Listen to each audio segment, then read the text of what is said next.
हो. फलटणला जनक आणि जनकायसा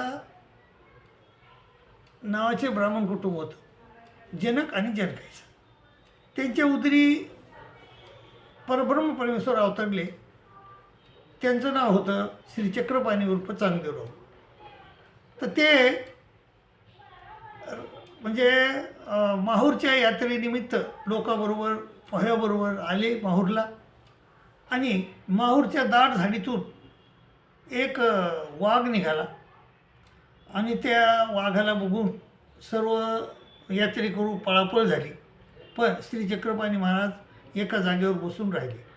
वाघ आला.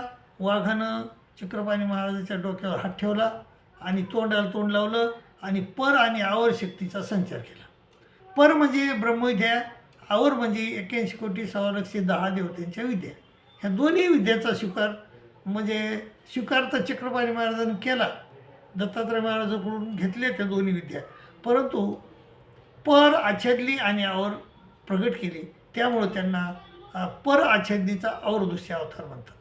काही दिवस ते माहूरमध्ये राहिले. तिथून देखील पोह्याबरोबर ते द्वारकेला गेले. आणि द्वारकेला गेल्यानंतर तिथं त्यांनी एका हातात सूप आणि एका हातात खराटा घेतला आणि गाव स्वच्छ करण्याचा, द्वारका स्वच्छ करण्याचा म्हणजे वसा घेतला त्यांनी. दररोज ते स्वच्छ करत गाव आणि निर्माल्ये गोमती नदीमध्ये टाकत असत. असे त्यांचे वैराग्याची कीर्ती सगळीकडं. आणि ते जीवांना विद्या देत असत. त्यांनी 84 शिल्पविद्या दिल्या जीवांना आणि 52 पुरुषांना स्थूळा विद्या दिल्या.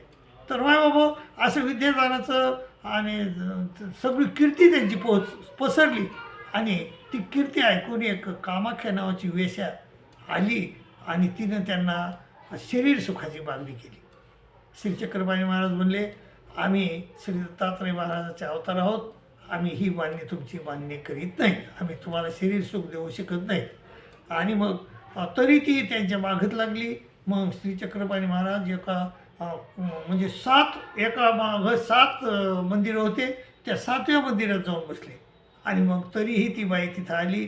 एक पाऊल मधात आहे, एक पाऊल दारात बाहेर आहे. आणि अशा वेळेस श्री चक्रपाणी महाराज तिला म्हणले, तुम्ही जर मधात याल तर तुम्हाला श्री दत्तात्रय महाराजाची आण. आणि मग ती बाई तिथंच उभं राहिली. 7 अहोरात्र झाली. चक्रपाणी महाराज आहेत, ती बाई दरवाज्यात आहे. कोणीच हटायला तयार नाही. मग चक्रपाणी महाराजांनी पाहिलं की हटेयोगिनी आहे, ही काय हटणार नाही.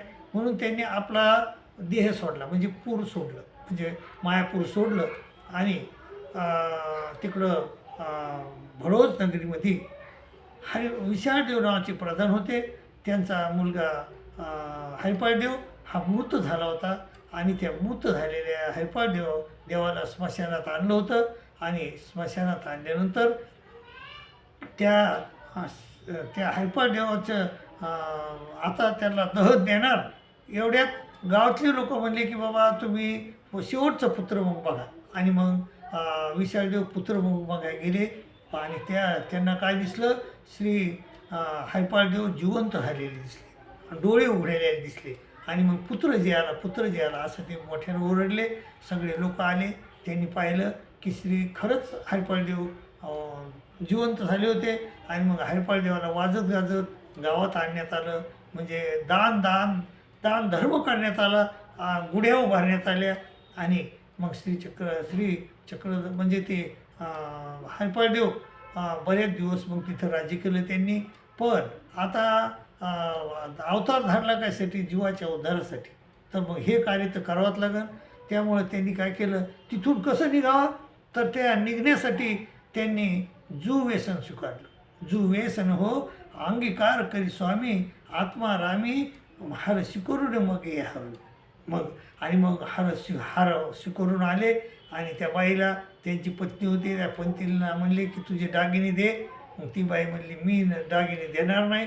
आणि मग ते काय झाले, नाराज झाले, त्यांच्या उदास झाले आणि जाऊन झोपले. मग विशाळदेव आले. त्यांनी सांगितलं की ते म्हणले बाबा हे सगळं तुझं आहे, देऊ टाक तुझं कर्ज लोकांचं. मग कर्ज दिलं, पण तिथपासून ते उदास राहू लागले आणि त्यांनी हट्ट धरला की मला रामयात्रेला जाऊ द्या. आणि मग शेवटी रामयात्रेला त्यांना जाण्याची परवानगी मिळाली आणि मग हे दळभार येणीचे ते निघाले, दळभार सगळं. आणि मग ते रुद्धपूरला आले आणि रुद्धपूरला आल्यानंतर रांजोर हाटामध्ये श्री गोविंदप्रभू महाराजाची भेट झाली. गोविंदप्रभू महाराजाची भेट झाल्यानंतर गोविंदप्रभू महाराजाकडून त्यांनी पर आणि औरविद्येचा स्वीकार केला आणि श्री चक्रधर हे नाम स्वीकारलं. आणि मायबाबा मग चक्रधर नाम स्वीकारलं आणि महाराष्ट्रामध्ये 48 वर्षे एकांतात आणि 8 वर्षे लोकांतात भ्रमण केले. मायबाबा तर ही स्त्री चक्रपाणी श्री म्हणजे हरिपाळडी उर्फ श्री चक्रधर स्वामी हे गोविंदप्रभू महाराजाचे शिष्य होते.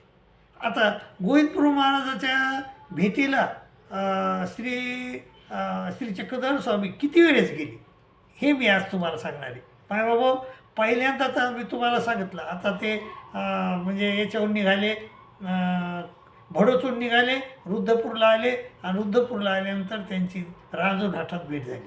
तिथं पहिली भेट झाली. पण तिथून निघाले ते, मग ते भ्रमत 12 वर्ष तो सालबर्डी राहिले. तिथून मग भ्रमत निघाले. मग त्यांचा विवाह झाला. विवाह झाल्यानंतर त्या बाईला स्वरूपदर्शी विद्या देऊन तिथून निघले आणि निघल्यानंतर त्यांना घोडाचोडीचा शिष्य भेटला आणि तो शिष्यानं काय केलं, सगळं गाव जाळून टाकलं एक दिवशी. आणि गाव जाळून टाकल्यानंतर सगळी हिंसा झाली आणि स्वामी त्याच्यावर उदास झाले. 3 दिवस चालत ते याला आले, रुद्धपूरला आले. आणि रुद्धपूरला आल्यानंतर तिथं गोविंदप्रभू महाराजाची आणि त्यांची क्षेत्रखातला भेट झाली. आणि क्षेत्रखातला गोविंदप्रभू महाराज आणि स्वामी 20 दिवस राहिले. मायबाबा ही त्याची दुसरी भेट होती. आता दुसरी भेट झाल्यानंतर आता तिसरी भेट केव्हा झाली सांगतो तुम्हाला मी. मग असं भ्रमत करत स्वामी म्हणजे भांडाऱ्याला गेले, भांडारेकरांसोबत आले. भांडारकर मग शेवटी भांडारकरचा मृत्यू झाला नांदेडला. मग तिथून उदास झाले. मग तिथून गोपचंडी, गोपाळचंडी असं करत ते म्हणजे निघाले आणि शेवटी मेहकरला आले. आणि मेहकरहून मग बोनेबाईसोबत ते कुठे गेले, लोणारला गेले. लोणारहून रामसगावला गेले आणि रामसगाववरून मग ते पैठणला गेले आणि बाईसाची तिथं भेट झाली. मायबाबा इथं 48 वर्ष संपली स्वामीची. 4 तप संपले. 4 तप संपल्यानंतर स्वामीनं बाईसाला एक कोरिकेचं प्रेम दिलं तिथं. आणि एक कोरिकेचं प्रेम दिल्यानंतर काही दिवस पैठणमध्ये राहिल्यानंतर स्वामी गोविंदप्रभू महाराजाच्या भेटीला निघाले.